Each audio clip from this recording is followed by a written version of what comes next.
جیسے حضرت نماز تراویح ادا کیا کرتے ہیں تو اس کے اندر پہلی رکعت کے اندر الم ترا پڑھ لی، پھر اس کے بعد میں لإلاف قریش کو چھوڑ کر کے ڈائریکٹ انا اعطیناک الکوثر وغیرہ دوسری صورتیں پڑھ لی، تو کیا ان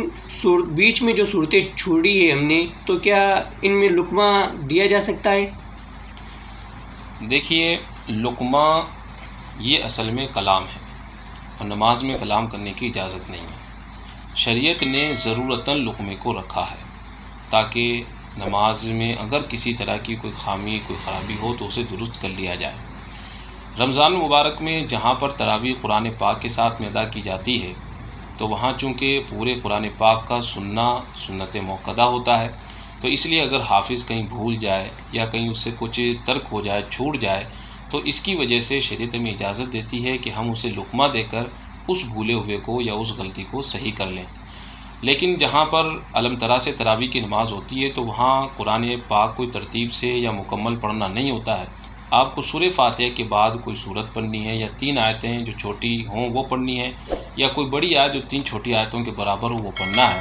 ہاں، ترتیب آپ کو رکھنی ہے۔ اب بیچ میں اگر کچھ چھوٹ بھی جائے تو ایسی صورت میں کوئی حرج لازم نہیں آتی ہے۔ لہذا اب جب یہاں کوئی ضرورت ہے نہیں لقمہ دینے کی تو اب آپ کا لقمہ دینا بلا ضرورت ہوگا۔ الم ترا سے بھی اگر تراویح پڑھی جائے تو کوئی ضروری نہیں ہے کہ پہلی رکعت میں الم ترا پڑھنے کے بعد دوسری رکعت میں لإلاف ہی پڑھی جائے۔ پڑھنے والے کی مرضی ہے، وہ چاہے تو قل یا الکافرون دوسری رکعت میں پڑھ سکتا ہے، وہ چاہے تو سورہ والناس بھی پڑھ سکتا ہے، یہ اس کی مرضی ہے۔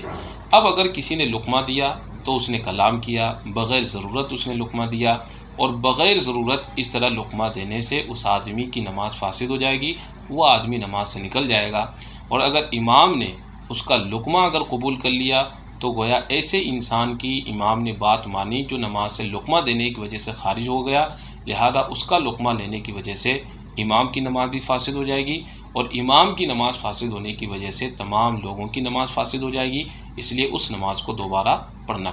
پڑے گا۔